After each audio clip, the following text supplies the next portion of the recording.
Hello friends, welcome to Kavitha சமையலறை. இன்னைக்கு நம்ம பார்க்க போகிற ஸ்பெஷல் ரெசிபி ஒரு அருமையான சட்னி ரெசிபி.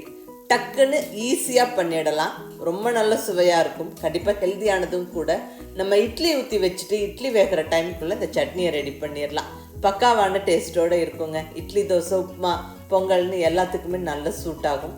ஒரு சிம்பிள் அண்ட் ஈஸி வேர்க்கடலை சட்னி, பீனட் சட்னி எப்படி பண்ணுறதுன்னு பார்க்கலாங்க.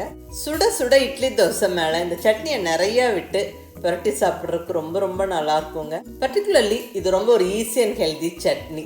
விதவிதமாக சட்னி பண்ணணும், டக்குன்னு குயிக்காகவும் பண்ணணும்ப்பா அப்படின்னு யோசிக்கும் போது இந்த சட்னி நல்ல சாய்ஸுங்க.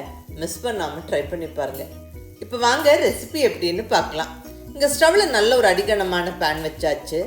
இதில் ஒரு 1/2 கப் அளவுக்கு வேர்க்கடலை சேர்த்துக்கிறேன். ஸ்டவ் மீடியம் ஃப்ளேமில் வச்சுக்கிட்டு ஒரு 4-5 நிமிஷம் பொறுமையாக இந்த வேர்க்கடலையை வறுத்து விடணும். இந்த சட்னியை பொறுத்த வரைக்குங்க, நம்மக்கிட்ட ரெடியாக வறுத்த வேர்க்கடலை இருந்தால் அடுத்த ஒரே நிமிஷத்தில் சட்னி நம்ம ரெடி பண்ணிடலாம்.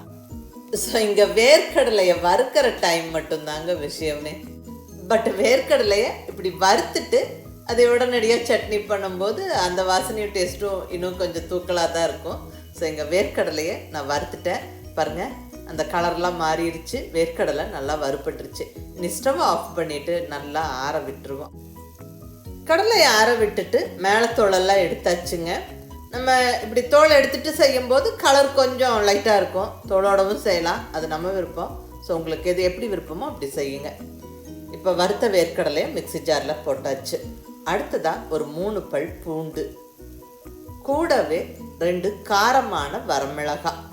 இந்த சட்னியை பொறுத்த வரைக்கும் கொஞ்சம் சுருக்குன்னு காரம் இருந்தால் நல்லாயிருக்கும். நீங்கள் உங்களுடைய டேஸ்ட்டுக்கு தகுந்த மாதிரி காரம் சேர்த்துக்கங்க. இந்த மிளகாய் நல்ல காரம், அதனால் இங்கே நான் 2 சேர்த்துருக்குறேன். அடுத்தது ஒரு சின்ன பீஸ் புளி, கூடவே தேவையான அளவு உப்பு. அவ்வளோதான் இதுக்கு தேவையான பொருட்கள்.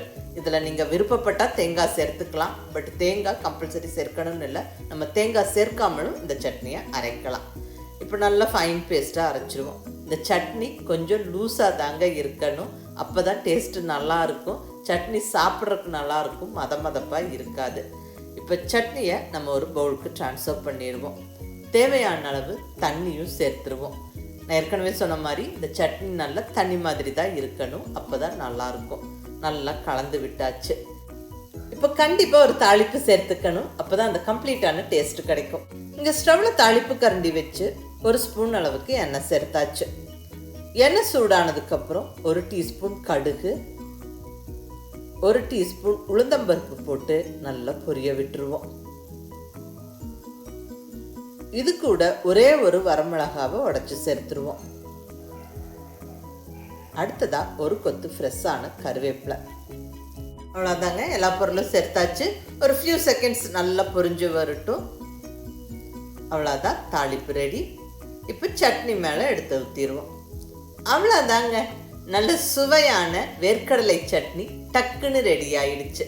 வறுத்த வேர்க்கடலை மட்டும் நம்மக்கிட்ட ரெடியாக இருந்தால் டக்குன்னு ஒரே நிமிஷத்தில் இந்த சட்னியை பண்ணிடலாங்க.